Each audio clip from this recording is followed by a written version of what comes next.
वंदे मातरम। मैं विनोद कुमार शुक्ला, अड्डा पर आपका स्वागत है। राष्ट्रवादी कांग्रेस पार्टी अजीत पवार के पार्टी की एमएलए अणुशक्ति नगर से सना मलिक ने अपने बयान से एक बार फिर माहौल को थोड़ा सा गर्म किया है। उन्होंने जो बयान दिया है वो उसके मायने चर्चा करेंगे, लेकिन महत्वपूर्ण बात यह है कि माइंडसेट बदलने में या माइंडसेट नहीं बदला जा सकता है। एनसीपी की एमएलए जो विश्व हिंदू जो भारतीय जनता पार्टी और शिवसेना के साथ अलायंस में चुनाव लड़ी, चुनाव जीती और अब शरिया कानून की बात कर रही हैं और बात कर रही हैं कि जो पाकिस्तान ने किया है वो कुरान के हिसाब से किया है और वही भारत में करना चाहिए। हम उसकी मांग करते हैं, समर्थन करते हैं। अब उन्होंने क्या मांग की है? पहली बात कि उनके हिसाब से पॉलीगैमी गलत नहीं है, कुरान में है तो पॉलीगैमी होना चाहिए।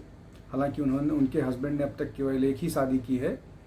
तो और जो सोशल मीडिया पर जानकारी है उस हिसाब से परिवार ने फैमिली प्लानिंग भी की है, 2 ही बच्चे हैं। तो मतलब ये कि जो सामान्यतया झुंड बनाने की प्रक्रिया होती है वो उससे दूर है।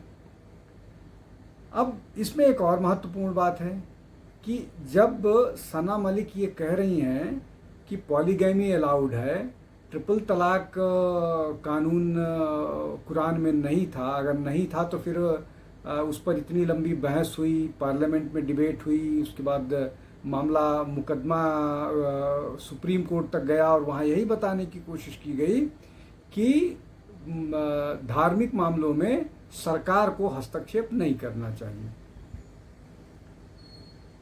ये बात करते करते जो बात कहने की कोशिश कर रही हैं कि पाकिस्तान ने जो कुछ किया था पॉलीगैमी को लेकर के, ट्रिपल तलाक या शरिया कानून के लिए, वो कोई नया नहीं था और इसको इम्प्लीमेंट अगर किया जाएगा और भारत में भी इसको लागू किया जाएगा और भारत में लागू किया जाना चाहिए। तलाक़े बिद्दत को उन्होंने कल्चरल कॉन्सेप्ट बता दिया। ये भी बताने की कोशिश की कि ये जो पॉलीगैमी है ये केवल मुसलमानों तक सीमित नहीं है, ये सब जगह लागू होता है, सब जगह पॉलीगैमी होता है। सब जगह पॉलीगैमी होता है तो वहाँ पर जो पॉलीगैमी करता है उसके लिए कानून है, यहाँ पर कानून से राहत है। महत्वपूर्ण बात यह है कि ये लॉ ग्रेजुएट है। अब ये लॉ ग्रेजुएट हैं और कह रही हैं कि फैमिली लॉ में तो शरिया लॉ चाहिए। अब इनसे ये भी प्रश्न किया जाना चाहिए कि जो क्रिमिनल लॉ हैं क्या उसमें भी शरिया लॉ चाहती हैं? तो रेप के बदले गर्दन, चोरी के बदले हाथ, स्टोनिंग टू डेथ, बहुत सारे क्राइम में क्या वो चाहती हैं? ये भी बताना चाहिए। तो ये महत्वपूर्ण है। एक और महत्वपूर्ण बात करके फिर इसके राजनीतिक पक्ष पर आता हूँ। महाराष्ट्र की विधानसभा ज़्यादातर एमएलए मराठी में बोल रहे थे, लेकिन सना मलिक ने हिंदी में बोला और ये डेलिबरेटली बोला। मतलब ये कि वो मैसेज सबको देना चाह रही हैं, पूरे देश को मैसेज देना चाह रही हैं। ये वैसा ही है मामला जो वो एक काउंसिलर थी ना पतंग वाली पार्टी की, कैसा हराया, ये वैसा ही मैसेज देने की कोशिश है। अब इसमें पॉलिटिक्स पर आऊँ तो उस पर बात कर लूँ। इसमें होगा क्या? दबाव बनेगा, पार्टी से निष्कासित किया जाएगा। पार्टी से निष्कासित किया जाएगा तो कांग्रेस लेने के लिए तैयार बैठी होगी, पतंग वाले लेने के लिए तैयार बैठे होंगे, समाजवादी पार्टी अपने में स्वीकार करने के लिए तैयार बैठी होगी। तो कुल मिला करके चाहे वो पतंग वाली पार्टी में चली जाएं, चाहे वो साइकिल वाली पार्टी में चली जाएं, चाहे वो पंजे वाली पार्टी में चली जाए, कहीं भी सब जगह उनको स्वीकार किया जाएगा। इस बात के साथ। जिस तरह की बातें सना मलिक कर रही हैं, अब इसके राजनीतिक पक्ष पर आते हैं। राष्ट्रवादी कांग्रेस पार्टी जो अजीत पवार वाला धड़ा है, वो भारतीय जनता पार्टी और शिवसेना के साथ अलायंस में है। भारतीय जनता पार्टी हिंदुत्व की बात करती है, शिवसेना उससे ज़्यादा हिंदुत्व की बात करती है। उसके साथ सना मलिक ने कंफर्टेबली चुनाव लड़ा, जीता। हालांकि उनके पिताजी अणुशक्ति नगर से वो जीते हैं और उनके पिताजी चुनाव हार गए। उनको हराया कौन? उनको हराया अबू आसिम आजमी, जो ज़्यादा कट्टर है। तो जो ज़्यादा कट्टर है, तो क्या सना मलिक जो हैं वो ज़्यादा कट्टर बनने की कोशिश कर रही हैं? अब जो पार्टी हिंदुत्व की बात करती हो उसके साथ आप अलायंस में हैं और आप पाकिस्तान की बात कर रही हैं, शरिया कानून की बात कर रही हैं, जिसका विरोध करते हैं राजनीतिक दल, और यूसीसी लागू करने की या यूसीसी की बात कर रहे हैं।